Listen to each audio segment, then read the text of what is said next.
Hello, everyone. Today, I want to talk about something that we don't often discuss openly. I want to talk about what it feels like to be a woman without friends. Not just about being alone, but about the quiet, often painful journey that many women experience when they don't have a community around them. We live in a society that places so much emphasis on belonging, connection, and finding your tribe, and don't get me wrong, those things are valuable. But when you don't have those connections, it can feel like there's something wrong with you. It can feel isolating, and you may start to believe that this loneliness defines your worth. But here's the truth: a woman without friends is not a woman without value. She is a woman who, for one reason or another, has found herself on a path where companionship doesn't look like what society says it should. Maybe she's been hurt in the past, maybe she's moved a lot, or maybe she just hasn't found the right people. That doesn't make her less worthy. In fact, it often makes her stronger. Redefining belonging. When we think about the word belonging, we often picture ourselves surrounded by others, embraced by a community, a group of friends, or even a family. Belonging seems synonymous with inclusion, acceptance, and camaraderie. It's the idea that there's a space for us, one where we're seen, heard, and valued by others. And yes, this is a beautiful, affirming feeling, a feeling many of us seek out instinctively. But what happens when, for whatever reason, we find ourselves without that kind of group, that sense of external validation? What if, for periods of time or even seasons of our lives, we simply don't have friends? Society tends to place high value on friendships and community, so when we don't have those, it's easy to feel like we don't belong anywhere. But here's a radical thought: belonging isn't something that can only be given to us by others. Belonging is something we can find within ourselves. True belonging begins with our own sense of worth, security, and acceptance of who we are, regardless of how others see us. Think about this: how much of our sense of belonging is shaped by fitting in, by aligning ourselves with others, by adjusting, compromising, and sometimes even masking parts of ourselves. Sometimes we belong to groups by hiding pieces of who we are. We become versions of ourselves that we think others want or expect, afraid that if we're truly seen, we might be rejected or judged. But if we're sacrificing our true selves just to belong, are we really belonging at all? The kind of belonging we're talking about here is deeper, more meaningful, and infinitely more challenging. It's about looking inward to create a place of safety and acceptance within ourselves, where our worth isn't tied to external approval or the presence of friends. It's about saying, I am enough as I am, and letting that be the foundation we stand on, regardless of who's with us or who isn't. Self-belonging doesn't mean we're closed off from relationships or that we don't care about others. Instead, it means we're no longer reliant on those connections to give us a sense of value. When we understand our worth from the inside out, we no longer need friendships to prove that we're lovable or enough. Friendships then become a beautiful addition to our lives, not the source of our worth. When we build our sense of belonging within ourselves, we're more grounded, more resilient, and ultimately more free. Redefining belonging in this way can change everything. It frees us from the idea that we need to wait for a sense of belonging to come to us through others. When we create that sense within ourselves, we don't need to seek approval, acceptance, or inclusion as desperately. We no longer need to shrink or edit who we are. We can show up as our whole selves, knowing that, at the end of the day, the most important relationship we have is with ourselves. The path to self-belonging isn't always easy. It often requires us to sit with our loneliness, to acknowledge feelings of inadequacy, and to face any inner voices that tell us we're unworthy without others. We have to challenge those voices, to separate the truth of our worth from the lies that say we're only valuable when we're validated by others. Self-belonging means moving through those hard moments and coming out the other side with a deeper sense of inner peace. When we define belonging in this way, we take back our power. We're no longer at the mercy of others' acceptance. And ironically, it's often when we're rooted in self-belonging that the best relationships appear in our lives. Because when we feel whole within ourselves, we attract people who see and respect that wholeness. We form connections that are real and that celebrate who we are, not who we think we need to be. Redefining belonging is an invitation to come home to yourself. It's about knowing that you are worthy just as you are, whether you have a circle of friends or whether you're walking this part of your journey alone. It's about finding a sense of connection within yourself that no one else can give or take away. Self-worth beyond relationships. We live in a world that often measures self-worth by external relationships. From a young age, we're taught to seek validation and identity through others, from family to friends to romantic partners. We hear phrases like "find your other half, my better half," or "a friend to complete me." These ideas embed a notion that our worth is somehow dependent on the people around us, that relationships not only enrich our lives, but actually define who we are. But what if our worth has nothing to do with our relationships? What if we are, in fact, whole on our own, with intrinsic value that isn't tied to any person's status or connection? It's a radical idea, but one that's incredibly freeing and important. When we attach our self-worth to our relationships, we give a piece of our value away to something outside of ourselves. We start to rely on others' approval, affection, and presence to feel validated. This can lead to a cycle of insecurity. If we're not in a relationship or if our friendships aren't thriving, we may feel that something is wrong with us. We may wonder, am I not lovable? Am I not enough? This need for external validation can make us cling to relationships, even unhealthy ones, out of fear that without them, we lose some of our own value. But true self-worth is not dependent on who's in our lives. It's about understanding on a deep level that we are enough just as we are. When we know this, relationships become something we add to our lives out of joy, not out of necessity. They become a way to share ourselves with others rather than a way to complete or validate who we are.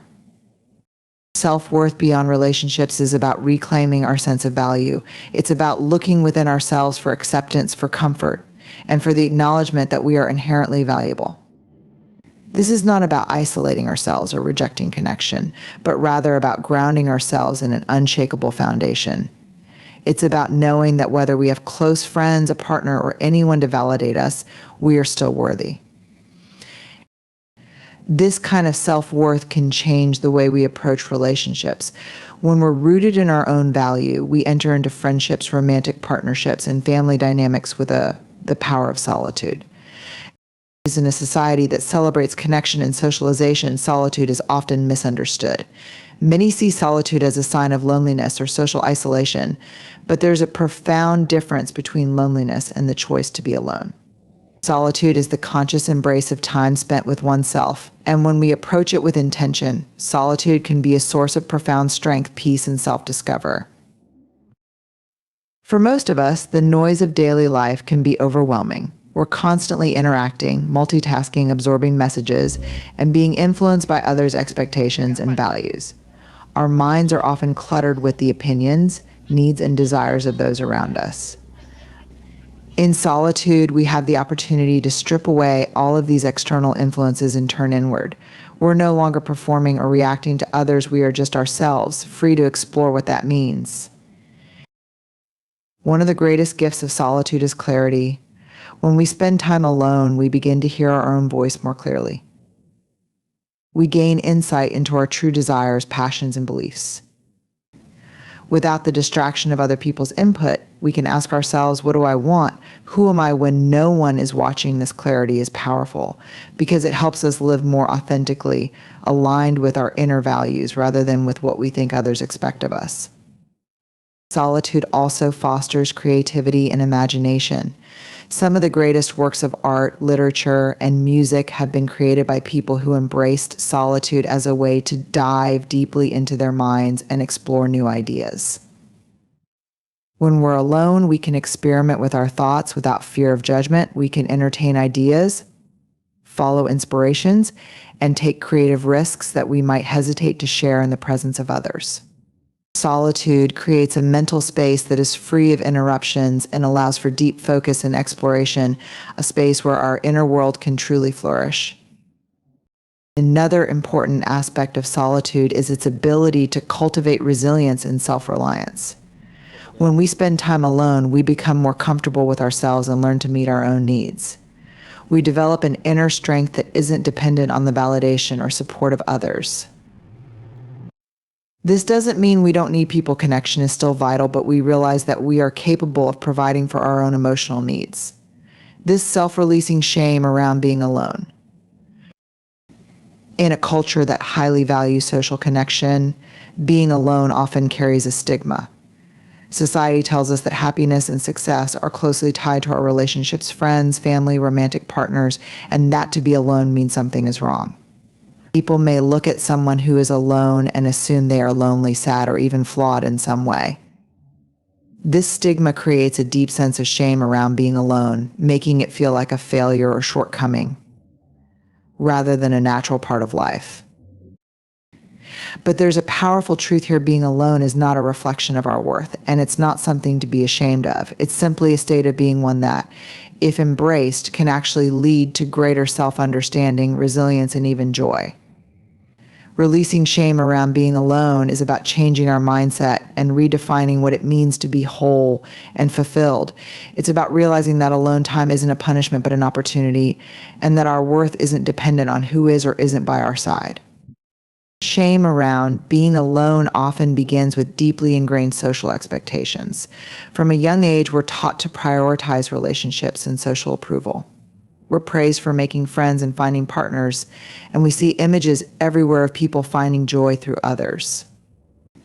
While relationships are beautiful and enriching, this messaging can lead us to believe that being alone is something to avoid, that it's undesirable or even unnatural. This belief can be so strong that we might stay in relationships that don't serve us or cling to friendships that drain us, simply to avoid being alone.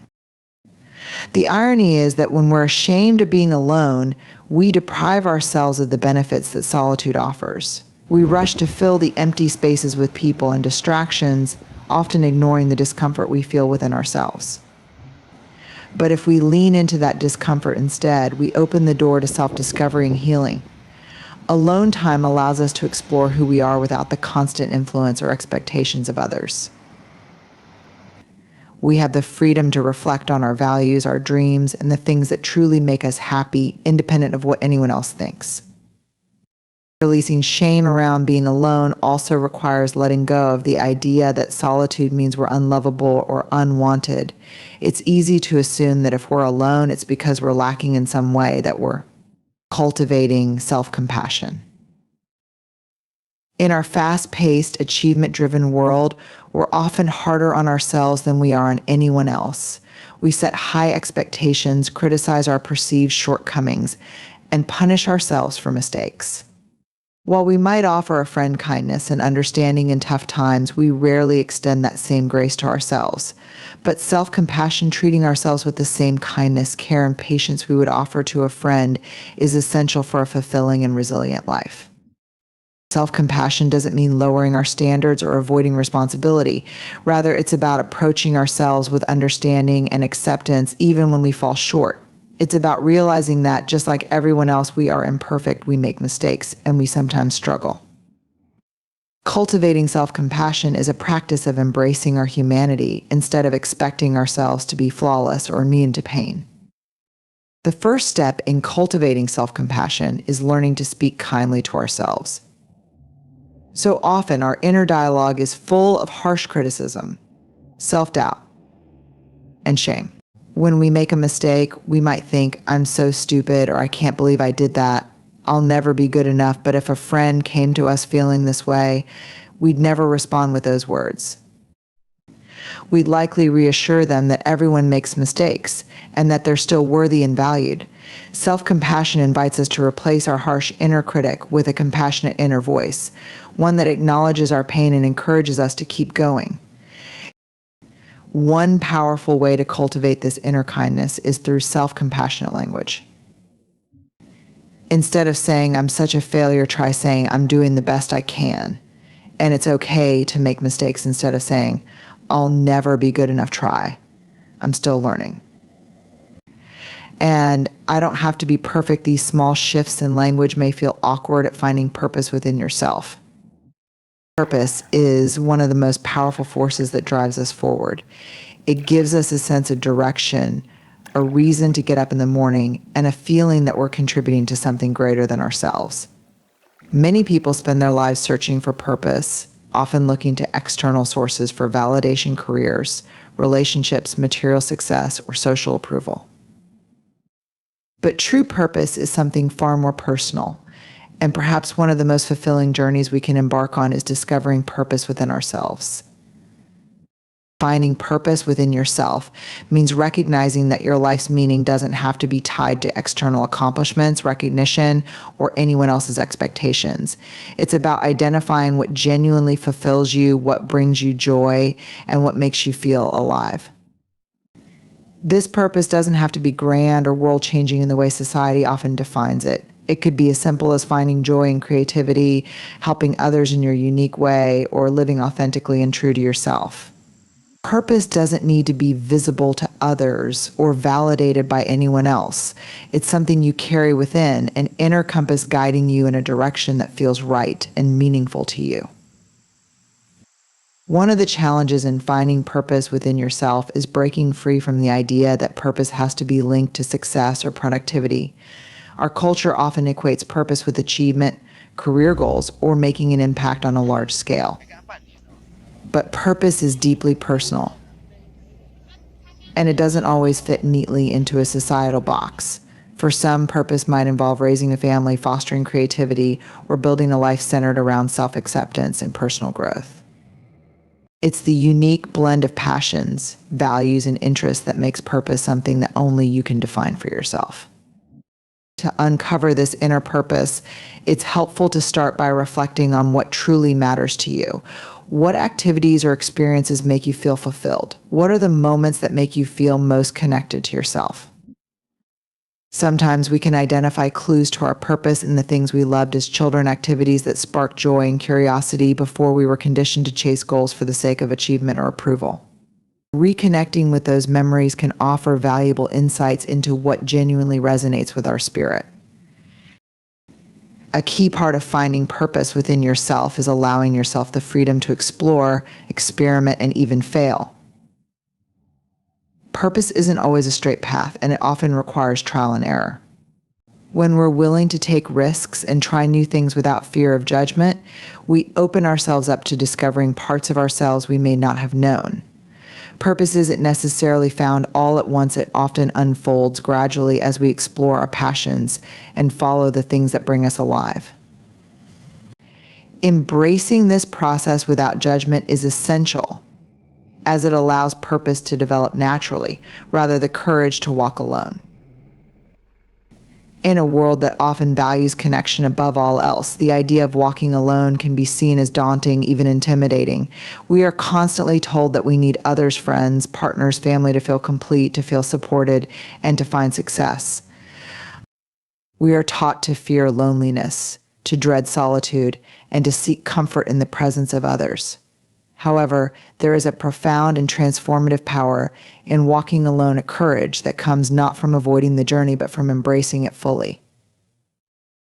The courage to walk alone is not about isolation or disconnection.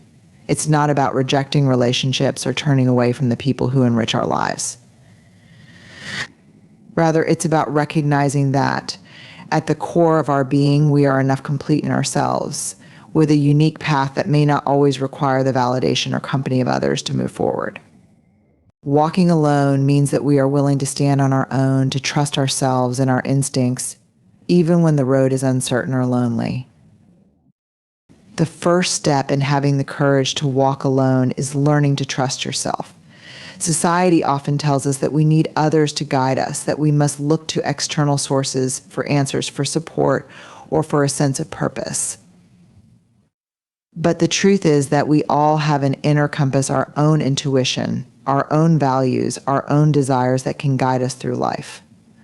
Trusting ourselves means believing that we are capable of making decisions, handling challenges, and navigating life's twists and turns even when others might not be there to guide us. This kind of trust isn't always easy. It requires letting go of the fear of being judged, of being misunderstood, or of not living up to expectations. It requires an inner confidence that may not always come naturally, but can be cultivated over time. It's about realizing that the opinions of others do not define our worth or our path. When we walk alone, we free ourselves from the pressure of constantly seeking approval or validation. We create space for our own voice to be heard above the noise of others' expectations. Another key aspect of walking alone is developing self-sufficiency.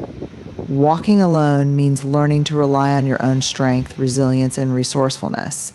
It's about knowing that no matter what life throws at you, you have the ability to navigate it. This doesn't mean rejecting help when you need it, but rather knowing that you have the inner capacity to handle challenges independently. Self-sufficiency builds confidence and creates a deep sense of empowerment that comes from within, not from the approval or support of others. But walking alone is not always easy. There will be moments of doubt, fear, and loneliness. At times, the journey may feel overwhelming or uncertain. There may be times when you question whether you're on the right path or wonder why others seem to have it all together while you're walking alone. These feelings are part of the process.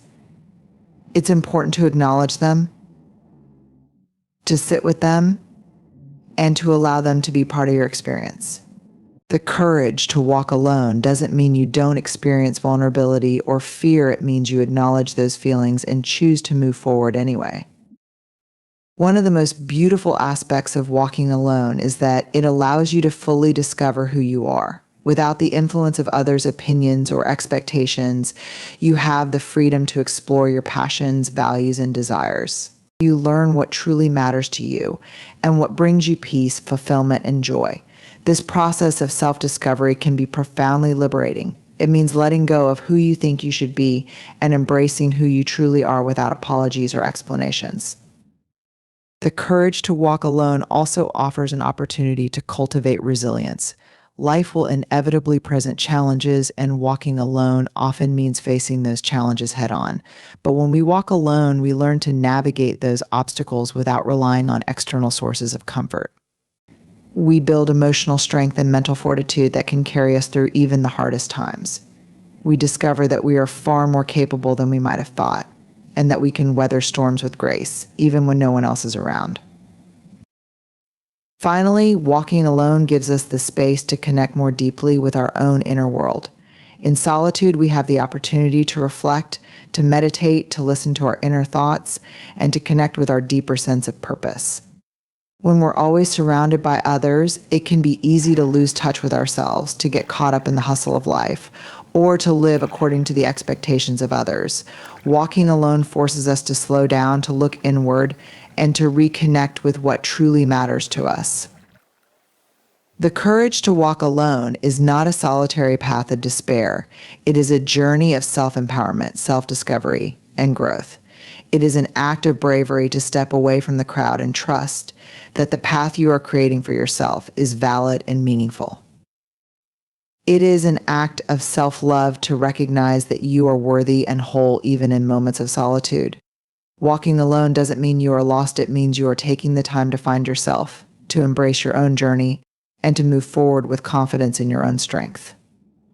This path may be challenging at times, but it is also one of profound freedom. You are free to be your truest self, to create your own life story, and to face each new day with the knowledge that you are enough, just as you are. And when you walk alone, you learn that you do not need others to complete you. You are whole, capable, and beautiful in your own right. As we journey through life, the courage to walk alone is not about rejecting connection or choosing solitude over relationships. It's about realizing that our worth, our purpose, and our strength do not depend on others' presence in our lives. The courage to walk alone is the courage to trust ourselves, to believe in our own resilience, and to understand that we are enough.